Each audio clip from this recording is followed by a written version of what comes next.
Bon, je m'appelle Awa Diack à l'état civil. Surnommée La Diack La Linguère, tout le monde me connaît sous le nom de La Diack La Linguère.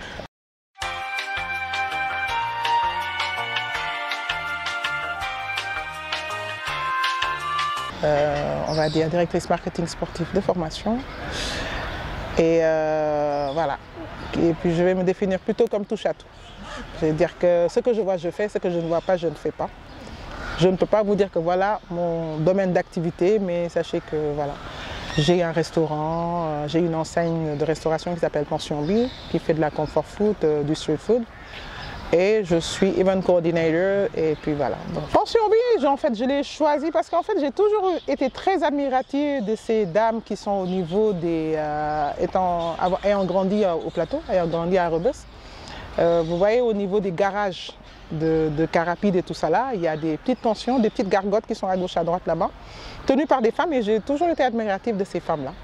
Donc voilà, j'ai voulu faire un nom atypique et j'ai choisi Pension B.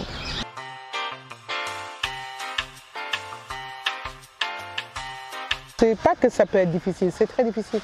Parce qu'en fait, on est dans un secteur où les prix ne sont pas justes, ne sont pas fixes.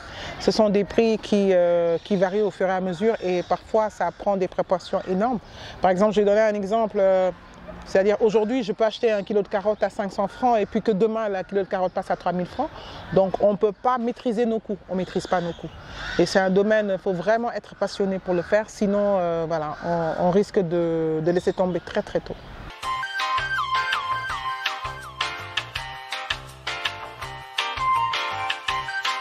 Je m'essaie un peu à être commentateur analyste sportif.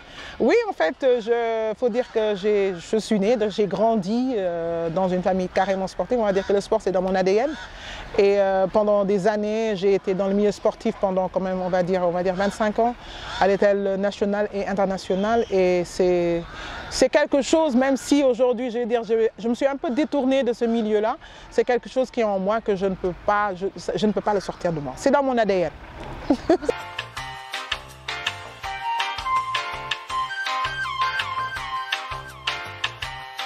Je suis et j'assume que je suis une grande hypersensible, donc j'ai tendance à être très empathique par rapport aux gens et je cultive en fait le culte de la bienveillance.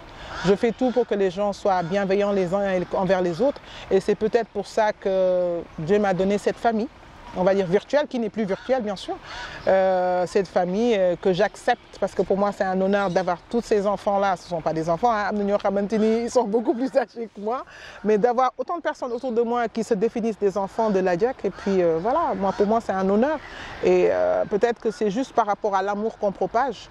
Et puis ce qu'on donne, c'est ce qu'on reçoit, c'est tout, c'est aussi simple que ça. Moi, dès le jeune âge, en fait, j'ai grandi, comme je vous ai dit, j'ai grandi dans un milieu très sportif et on nous a très tôt appris à gérer la communauté. Et la communauté, c'est quelque chose qui est très important pour nous. Et du coup, voilà, j'ai grandi avec ça, le don de soi, qui est un sacerdoce dans notre famille et qui, voilà, on a essayé de le cultiver nous aussi. Et du coup, voilà, c'est comme ça. Puis, voilà. Peut-être cette chance qu'on a eue d'avoir, comme dit mon père, en fait l'homme est le remède de l'homme, c'est ce qu'on nous dit. J'essaie au maximum de pouvoir penser certaines blessures. Je dis penser entre griffes, parce qu'il y a des gens franchement qui ont beaucoup de mal à dire ce qu'ils ressentent, qui ont beaucoup de mal à traverser certaines périodes sans pour autant qu'on leur tende la main. Et puis on essaie juste d'être humain en fait, c'est tout. J'essaie juste d'être une personne, un être humain, c'est tout.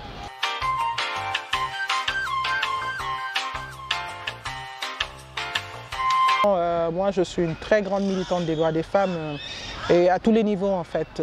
Tout ce qui touche à la défense des droits des femmes, je suis dedans à 1000%.